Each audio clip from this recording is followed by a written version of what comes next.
भारत के सेना प्रमुख जनरल उपेंद्र द्विवेदी यूएई की यात्रा पर गए हैं। ऐसे में दोनों देशों के बीच सकारात्मक सैन्य जुड़ाव, ट्रेनिंग में तालमेल और द्विदिवसीय रक्षा सहयोगों को लेकर काफी बातचीतें हुई हैं, जिससे दोनों देशों के बीच सैन्य प्रशिक्षण और संयुक्त अभ्यास को लेकर भी सहयोग की बात की गई है।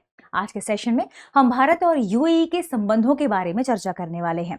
आगे बढ़ने से पहले आपके लिए एक महत्वपूर्ण सूचना है कि अगर आप घर बैठे यूपीएससी की प्रिपरेशन करना चाहते हैं तो दृष्टि आईएएस लेकर आया है एक बहुत ही शानदार course, studio GS foundation live online course.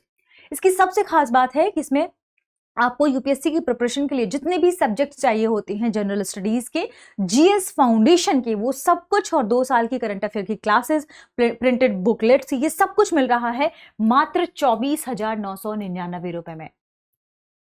ठीक है, यानी इतनी कम फीस में आपको प्रॉपर सारे विषय कंप्लीट करके पढ़ाए जाएंगे। दृष्टि के मैगजीन भी मिलेगी। सबसे खास बात है कि ये कोर्स आपको 3 मोड में मिलेगा, हिंदी, इंग्लिश और इंग्लिश। हिंदी और इंग्लिश के बैच शुरू हो चुके हैं तो जल्दी से एडमिशन ले लीजिए।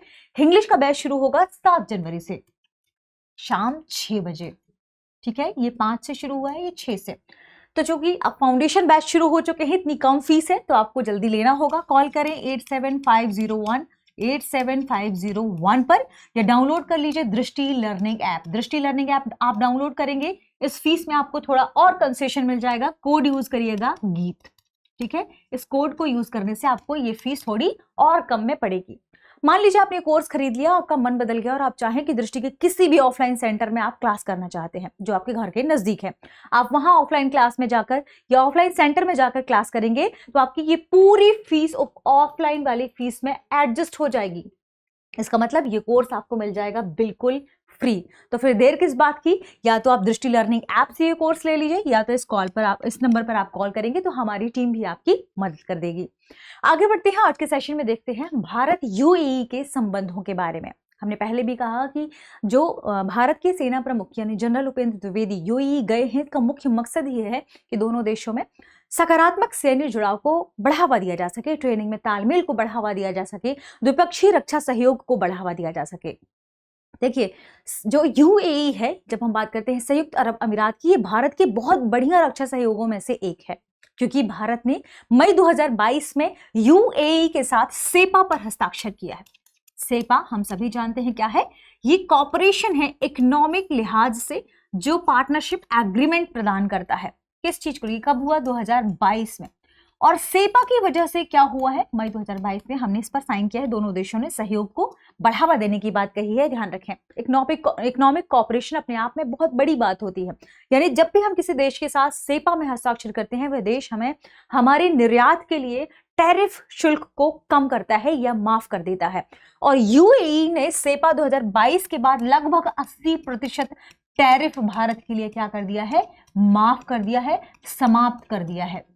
इसलिए यूएई हमारे लिए बड़ा रणनीतिक भागीदार माना जाता है। दूसरा, यूएई की स्ट्रेटेजिक इंपॉर्टेंस इसलिए भी बढ़ जाती है क्योंकि उसकी अवस्थिति, यानी हम जब वर्ल्ड मैप की बात करते हैं तो वर्ल्ड मैप में यूएई की अवस्थिति और इंपॉर्टेंट है।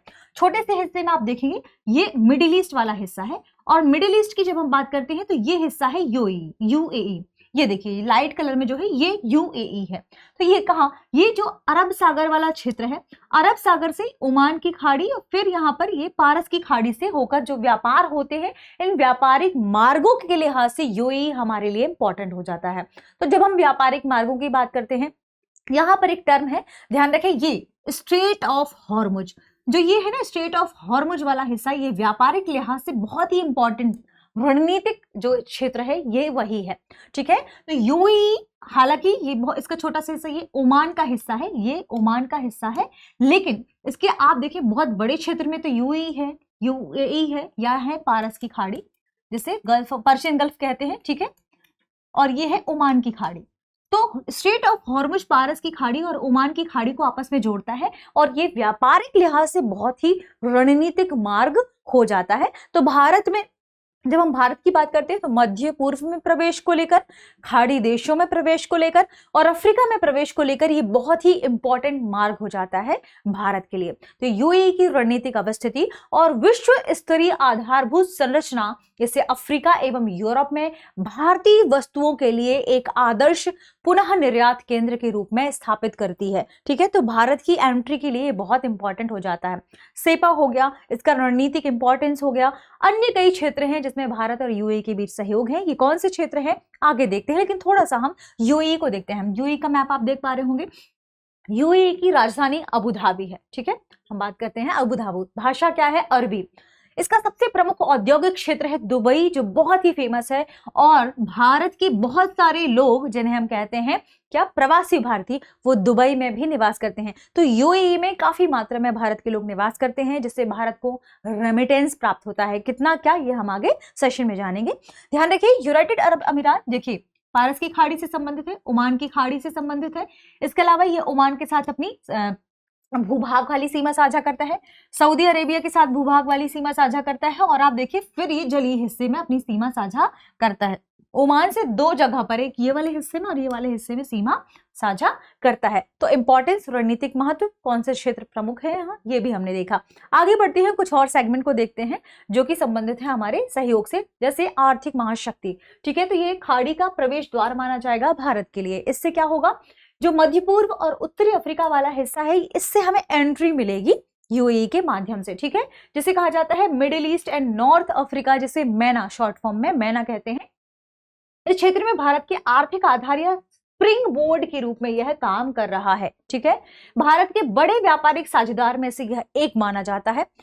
करंट में भारत का कितना साझेदार है व्यापार को लेकर, ट्रेड को लेकर, ये आपको कमेंट सेक्शन में बताना है। ठीक है, व्यापक आर्थिक भागीदारी समझौता, जैसे हमने सेपा की बात की, ये भारत के लिए गेम चेंजर है, क्योंकि लगभग 80% टैरिफ इसने हमें निर्यात के लिए क्या कर दिया है, माफ कर दिया है। ऊर्जा सुरक्षा की बात करें कि हम एनर्जी को लेकर यूएई से क्या संबंध रखते हैं, तो ध्यान रखें भारत के चौथे बड़े, सबसे, जब भी हम बात करते हैं कच्चे तेल की आपूर्ति को लेकर, तो ये बड़े कच्चे तेल के आपूर्तिकर्ता के रूप में माना जाता है। ऊर्जा सुरक्षा में सबसे महत्वपूर्ण भूमिका है यूएई की। ठीक है, ये भी ध्यान रखिएगा। जनवरी 2024 में यूएई से तेल आयात में 81% की वृद्धि देखने को मिली है। पारंपरिक हाइड्रोकार्बन के अलावा भी ध्यान रखें, दोनों देश नवीकरणीय ऊर्जा परियोजनाओं पर भी सहयोग कर रहे हैं, और इसका ज्वलंत उदाहरण हमने अभी हाल फिलहाल में देखा भी है। जैसे हम बात करते हैं यदि नवीकरणीय ऊर्जा परियोजनाओं को लेकर, तो दोनों देशों ने क्या कहा है, भारत की स्ट्रेटेजी तो है ही कि हम नवीकरणीय ऊर्जा को लेकर आगे बढ़े।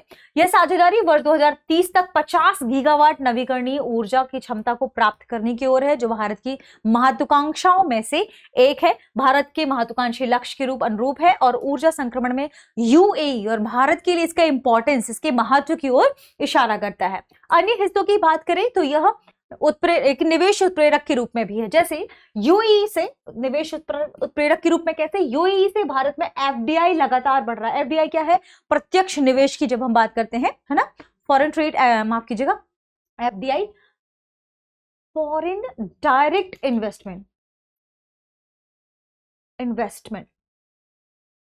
ठीक है, तो डायरेक्ट जब हम या प्रत्यक्ष निवेश की जब हम बात करते हैं, तो यूएई बेहतरीन आप कह सकते हैं साझेदार के रूप में निकलकर सामने आता है। निवेश पर संयुक्त अरब अमीरात और भारत उच्च स्तरीय संयुक्त कार्यबल भी कार्य कर रहा है, जिसने सुविधाजनक बनाने में इसे सहयोग किया है कि एफडीआई को कैसे सुविधाजनक बनाया जा सकता है दूसरे देशों के साथ। ठीक है, अगला है रणनीतिक साझेदारी। क्या रणनीतिक साझेदारी, हमने देखा है कि यूएई क्या है, मध्य पूर्व में एंट्री के लिए भारत के लिए महत्वपूर्ण है। ठीक है, विशेष रूप से आतंकवाद का मुकाबला करने और समुद्री सुरक्षा सुनिश्चित करने में यह महत्वपूर्ण रणनीतिक साझेदार है। इतना ही नहीं, दोनों देशों में द्विपक्षीय सैनिक नौसैनिक अभ्यास भी होते हैं, और इसी का और रक्षा सहयोग को भी ये दर्शाता है। और इसी का नतीजा है कि अभी हाल ही में दोनों देशों ने सैन्य को लेकर, सैन्य कूटनीति को लेकर, रक्षा सहयोगों को लेकर सहयोग की बात कही है। तो ठीक है, ध्यान रखिएगा, रक्षा सहयोग, सैन्य कूटनीति, सैन्य कूटनीति। ठीक है, और दोनों देशों के बीच सैन्य आप कह सकते हैं प्रशिक्षण, सैन्य प्रशिक्षण को लेकर भी बातचीत हुई है। ठीक है, सैन्य प्रशिक्षण को लेकर भी बातचीत हुई है। संयुक्त अरब अमीरात के जब हम अल दाफरा एयरबेस की बात करते हैं, अल दाफरा एयरबेस काफी स्ट्रेटेजिक इंपॉर्टेंट रखता है हमारे लिए। अगर हमारे लिए यूएई ने इसका एक्सेस दिया है, भारत को यहां तक पहुंच दी है, इसका मतलब है कि ये भारत के लिए क्या है, सामरिक पहुंच में वृद्धि के बराबर है, और ऐसा हुआ भी है। बात करें क्षेत्र की, तो धन प्रेषण, जैसे हमने बात की, रेमिटेंस जो आता है, तो बहुत से कई मिलियन में भारत के जो नागरिक हैं वो यूएई में निवास करते हैं, और वहां से भारत को काफी मात्रा में रेमिटेंस मिलता है। ठीक है, तो यूएई में कई भारतीय प्रवासियों की उपस्थिति भारत के लिए धन प्रेषण, रेमिटेंस और सॉफ्ट पावर का एक महत्वपूर्ण स्रोत है। भारत के लिए यूएई इतना इंपॉर्टेंट है कि यूएई भारत में धन प्रेषण के सबसे बड़ी सोर्सेज में से एक माना जाता है। प्रवासी सांस्कृतिक संबंधों में भी हमारे दोनों देशों में तालमेल अच्छा है। लोगों के परस्पर यानी P2P मतलब पीपल टू पीपल जो संपर्क है, बातचीत है, ये इन दोनों को भी बढ़ावा देता है, जिससे सांस्कृतिक सामाजिक संबंध क्या होते हैं दोनों देशों के बीच, बेहतर होते हैं। ठीक है, तो द्विपक्षीय सांस्कृतिक संबंधों को सुदृढ़ करने में ये सहयोगी है। P2P वार्ता की बात की गई है। इसके अलावा जो यहाँ से यूएई घूमने जाता है उनके लिए, और जो यूएई में निवासी हैं जिनके बैंक इंडिया में हैं, इन दोनों के बीच यूपीआई का ट्रांजैक्शन भी वहां संभव है, ये ध्यान रखिएगा। यूपीआई नेटवर्क का उपयोग भी किया जा सकता है। बात करें प्रौद्योगिकी और नवाचार की, तो यूएई भारत साझेदारी प्रौद्योगिकी और नवाचार पर आधिकारिक ध्यान केंद्रित कर रही है। कैसे? कई ऐसे सोर्सेस हैं, कई ऐसे क्षेत्र हैं जहां पर दोनों देश आपस में प्रौद्योगिकी के आदान प्रदान को लेकर भी काम कर रहे हैं। तो प्रौद्योगिकी के आदान प्रदान की जब बात आती है, तो वर्ष 2021 में गठित I2U2, अब आप पूछेंगे I2U2 क्या है? I2U2 दरअसल I मतलब इंडिया, दो I है, तो इंडिया, इजराइल, यूएई और यूएसए, ये चार लोगों ने मिलकर इसे U2 के रूप में बनाया है। ये मुख्य रूप से किस लिए बनाया गया था? इसका मुख्य मकसद था स्वच्छ ऊर्जा और अक्षय सुरक्षा में दोनों देश सहयोग कर पाए। ठीक है, माफ कीजिएगा, स्वच्छ ऊर्जा और खाद्य सुरक्षा में ये चारों देश क्या कर पाए, सहयोग कर पाए। इसके लिए I2U2 बनाया गया था। हमने देखा इंडिया, इजराइल, यूएई और यूएसए ये इसमें शामिल है। तो उद्देश्य यही है, खाद्य सुरक्षा और स्वच्छ ऊर्जा सुरक्षा, इनको प्रौद्योगिकी सहयोग को भी बढ़ावा देना इसमें शामिल किया गया था। यूएई ने भारत के विभिन्न क्षेत्रों में फूड पार्क के निर्माण की भी बात कही है। तो फूड पार्क की स्थापना में यूएई ने $2 बिलियन अमेरिकी डॉलर के निवेश की बात कही। इसके अलावा वर्ष 2018 में UAE Bharat artificial intelligence bridge की भी बात कही गई। दोनों देशों में एआई को लेकर इसके बेहतरीन प्रदर्शन, और दोनों देशों के बीच एआई को जो प्रौद्योगिकी है, जो टेक्नोलॉजी है, इसे लेकर दोनों देश आगे भी कार्य करते रहे, इसका प्रयास 2018 से ही शुरू हो गया था। तो संयुक्त अनुसंधान को लेकर भी, कि एआई को लेकर दोनों देश संयुक्त अनुसंधान करेंगे, रिसर्च करेंगे, और फिर आगे इसका उपयोग अन्य क्षेत्रों में कर पाएंगे।